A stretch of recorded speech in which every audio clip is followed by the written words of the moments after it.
Normally, I wouldn't be working in a place like this. Every day, all I had were complaints. One day, I opened the door to my apartment to find an unfamiliar woman changing her clothes. I thought I was hallucinating due to stress and dissatisfaction. "Sorry, I can see you there." To my words, she calmly. "My name is Tommy Reynolds. I work for a sports equipment manufacturer. On my 29th birthday this year, I reached the top of the sales department. I was featured in an interview in the company newsletter, published monthly, as the top salesperson. Among my colleagues, I was considered the most successful. I take pride in myself and have always approached my job with pride. I think it's the result of hard work, not talent. But in this world, the nail that sticks out gets hammered down. I wish I could have warned my past self, who thought he would be fine. The person who undermined me was my direct superior.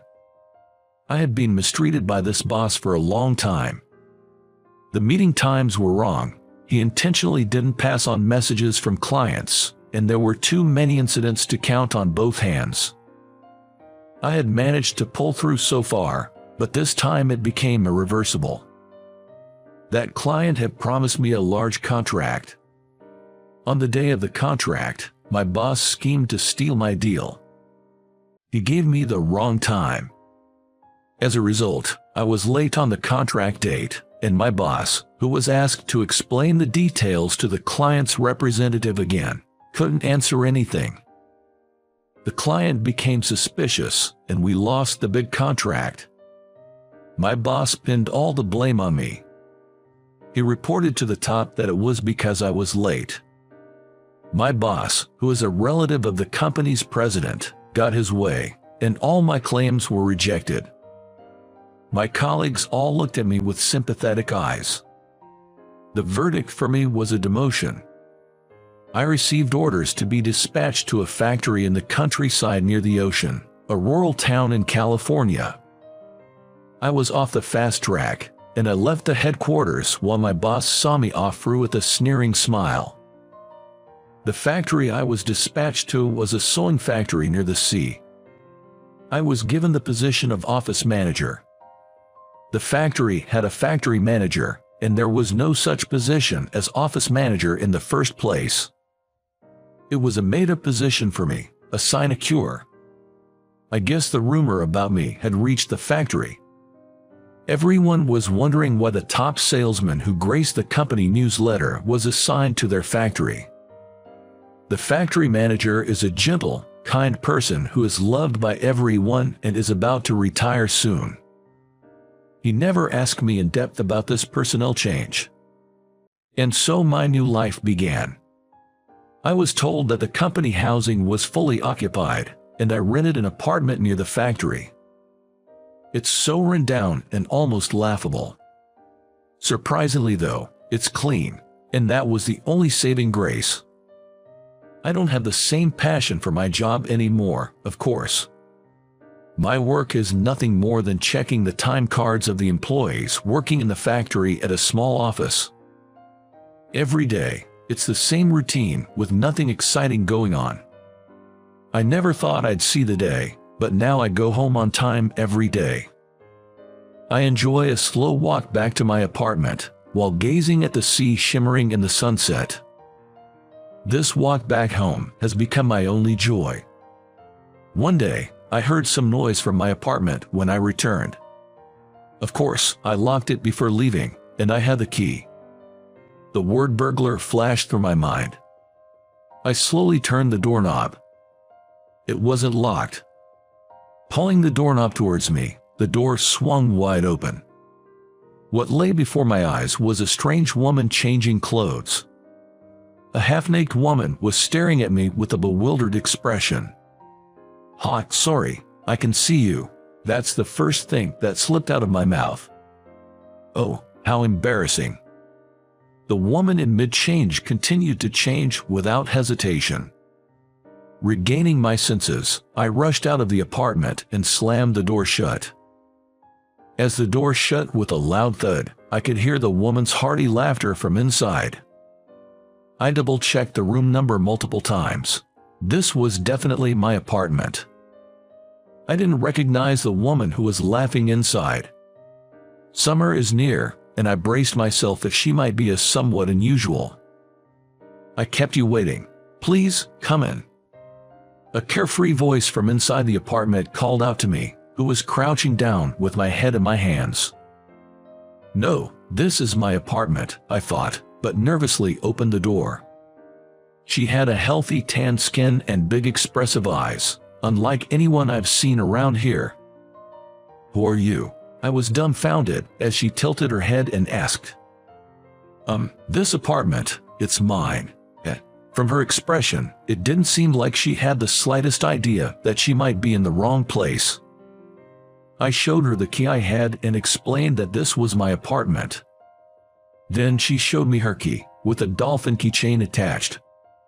She said this was her friend's apartment, and she had a spare key. Indeed, when we tried it, her key opened the door without a problem. "I'll call my friend and check," she said, and called her friend on her smartphone. After about 3 minutes of talking, she hung up the phone and bowed deeply. "I'm so sorry. It seems like she moved out, and the landlord hasn't changed the locks yet. I apologize for the trouble. Apparently, her friend used to live in this apartment and has since moved out." Unaware of this fact, she had entered the apartment using the spare key as usual. The landlord not changing the lock seems to be the root cause. "No, really," I said. Then I replied to her desperate bow with a bow of my own. After all, I had accidentally gotten a full view of a young woman changing. "Well, let's call it even then." She raised her head with a cheery grin. Her name was Jennifer Watson. She'd come to this town, which felt a lot like San Diego, to help out at a friend's dive shop during the busy season. She'd stayed in this room every year, not realizing her friend had moved. "So, Jennifer, are you a diving instructor?" Not quite feeling right to simply shoo her out, I offered her some iced tea I'd made in advance. "Thank you," she said, draining the glass with apparent enjoyment. "I do instruct, but I mostly do free diving. It's a pricey sport, you know." She laughed as I, clueless about the difference between diving and freediving, looked puzzled. Jennifer was a freediving athlete. More specifically, a constant weight freediver. A sport where you dive deep into the ocean without an oxygen tank. I worked for a sport goods manufacturer, but I didn't know much about such a niche sport. "I bet there aren't many competitors in the sport, huh?" "There aren't as many in the US. It's on the rise, but it originated in Europe." Jennifer educated me about this world I knew nothing of. Past a certain depth, you lose buoyancy and just sink.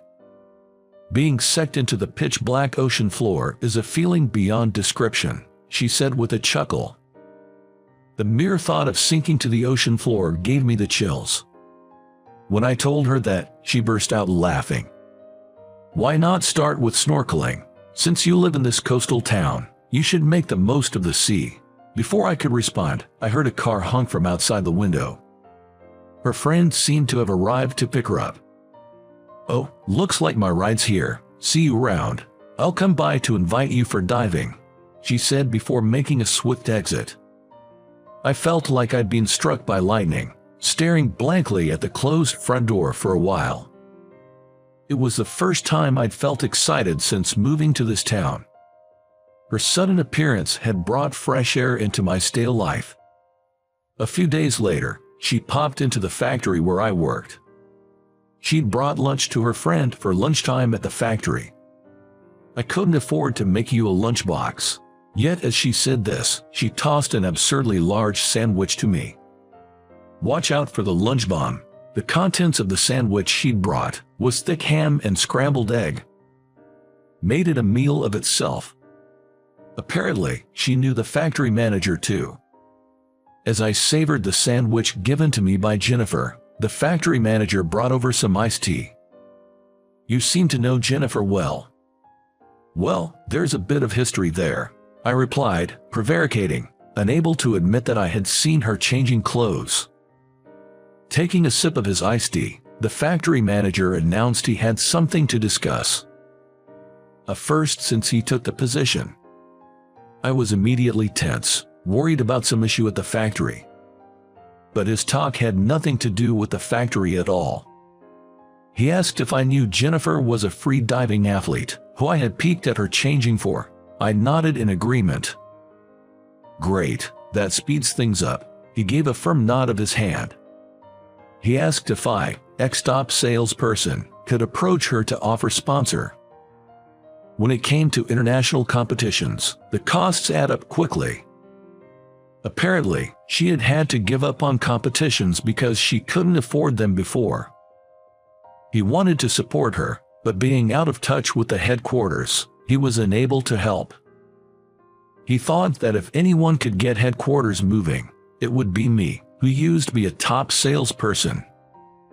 I was unable to respond to this unexpected request. I knew nothing about free diving, nor who Jennifer really was. I told the factory manager my thoughts honestly. Well then, let's start with diving, he suggested, pointing at the calendar with a grin. It seemed my days off would be spent by the sea for a while. The factory manager was always quick to act, a characteristic I attribute to competent people. On my next day off following our conversation, I was promptly enrolled in a diving school, with theoretical lessons in the morning followed by practical ones in the afternoon. Raised in the city, the deep sea was an unknown world to me. Jennifer was there to gently support me as I cautiously approached it. The first time I dived into the sea, it was, to put it mildly, awesome. While there was a lot to learn, and it wasn't all fun and games. Yet, looking up at the sea surface from beneath, glistening with sunlight, and being enveloped by the gentle seawater was indescribable. The bubbles I exhaled climbing to the sea surface seemed like a scene from a fairy tale. I was captivated by the sea in just one day.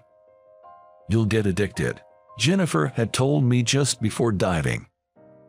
Turned out she was spot on. After finishing the practical diving session and the school finished for the day, I accompanied Jennifer for her free diving practice. She hung a guide rope, relaxing and floating on the surface of the water.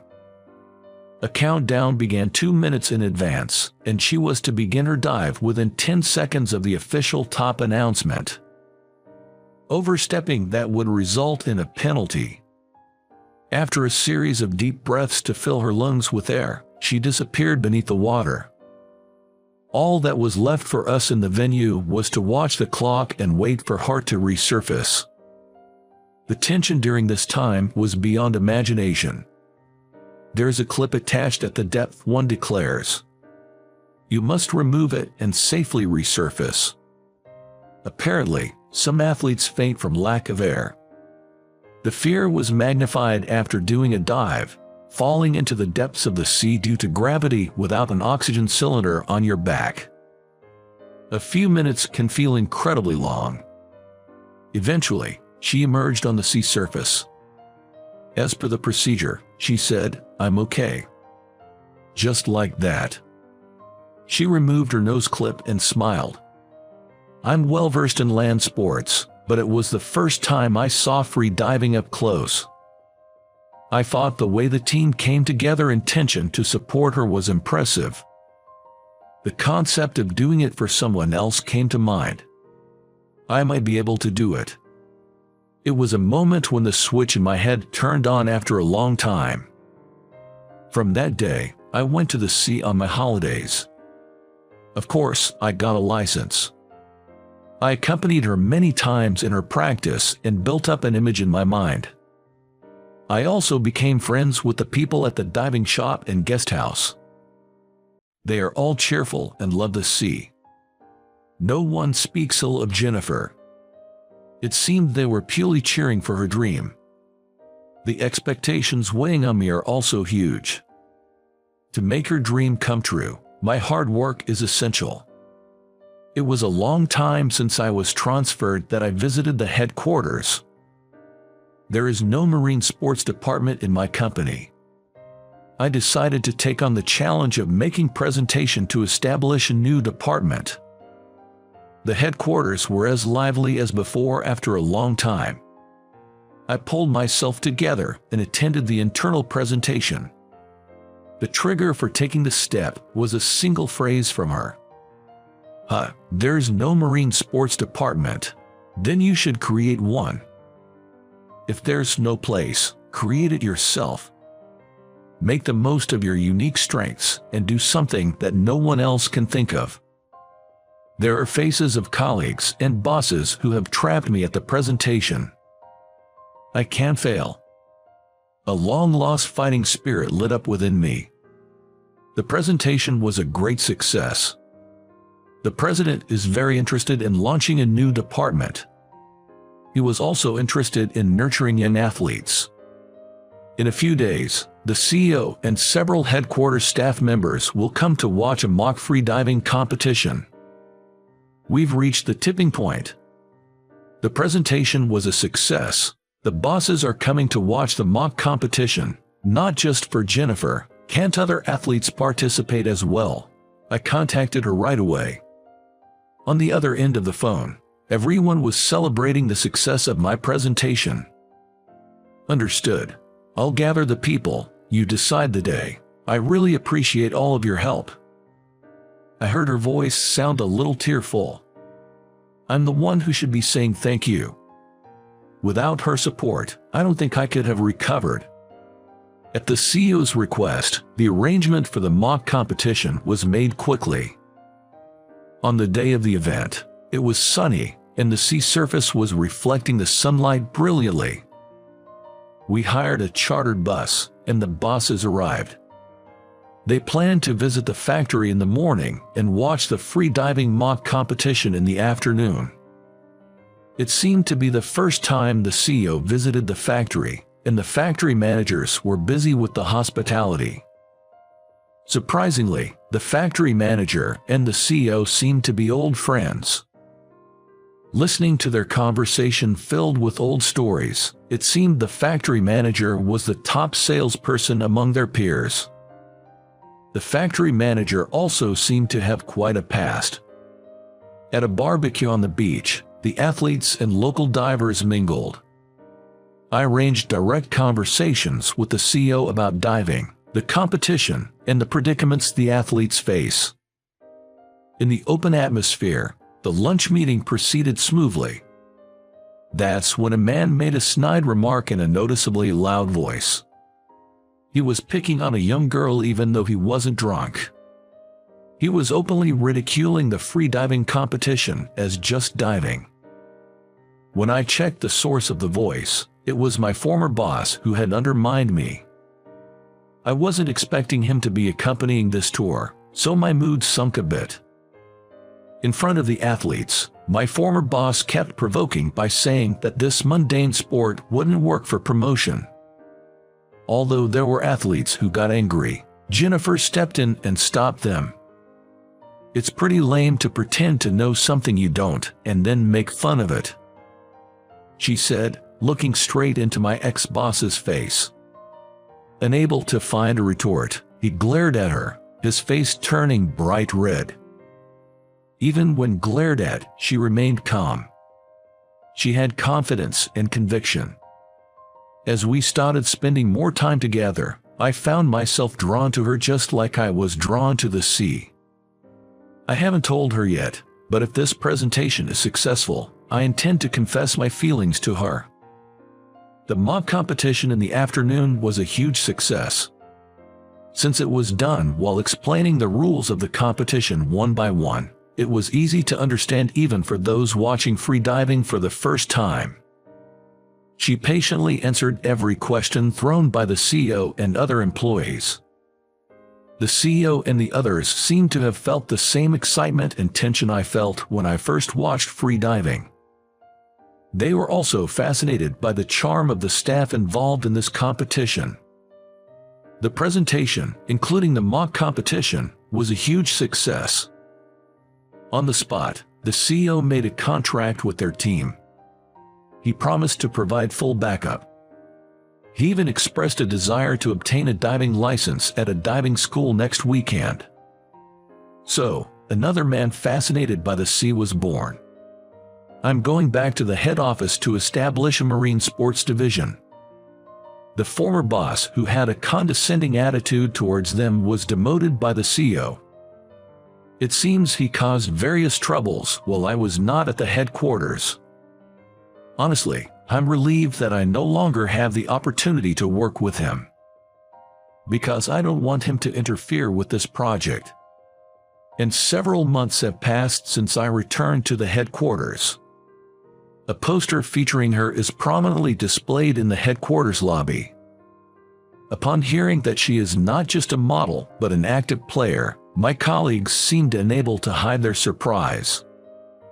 The relationship between me and her seems to have taken a step forward and a step back. Of course, I told her my feeling like a man.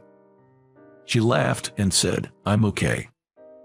But now, she is diving the seas around the world. There are few tournaments in Japan. The main battlefield is the seas around the world. It's a dangerous competition, so I get nervous on tournament days. I'm anxious about her safety. But she's different. She's enjoying the seas around the world. I started to feel like it's impossible to tie her down with words like marriage. "When will you return to the US next time, Jennifer?" I can hear the sound of the waves behind Jennifer. She must have just gotten out of the sea. "I'll be back in the US next week." Her voice is a bit patchy, maybe because the signal is weak. No matter how far away she is, she contacts me. My return this time is special. Jennifer says in a somewhat desperate tone. I'm getting nervous at the seriousness of Jennifer's voice. I don't think it's a breakup, but... Jennifer, what happened? I timidly ask Jennifer, who is sighing on the other end of the phone. Why are you sighing? What's wrong? Is there anything I can do? I repeat my words, anxious. I was pretending to be okay even when we're apart, but actually, I'm not. Then you have to take responsibility. After a brief silence, I heard a sulky voice. Why are you making me wait like this? You better step up and propose properly. With that, the call abruptly ended. I stood there, dumbfounded, clutching my smartphone. Snapping back to reality, I left work early and rushed to the jewelry store. I was hustling and bustling about, preparing for the proposal. Then, the day of her arrival came. The PR team was also in attendance to cover her return. I guess the proposal would have to wait, I thought. When I spotted her coming out of the arrival gate, I waved slightly, and she ran towards me. She had just left her luggage right there. With such momentum, she threw herself onto me, and I was knocked to the floor. I'm back. Now, propose. Hold on, right here, really. The exchange between us was all heard by the PR team, and the pictures graced the cover of the company newsletter the following month. Let me propose in a more relaxed setting. It's been 5 years since we got married, but I think I'll never forget the words I shouted that day. It still gets a lot of laughs at parties, and she's still laughing about it today. I hope you enjoyed that. Subscribing to our channel gives us motivation to create more content. We'll see you again in the next video.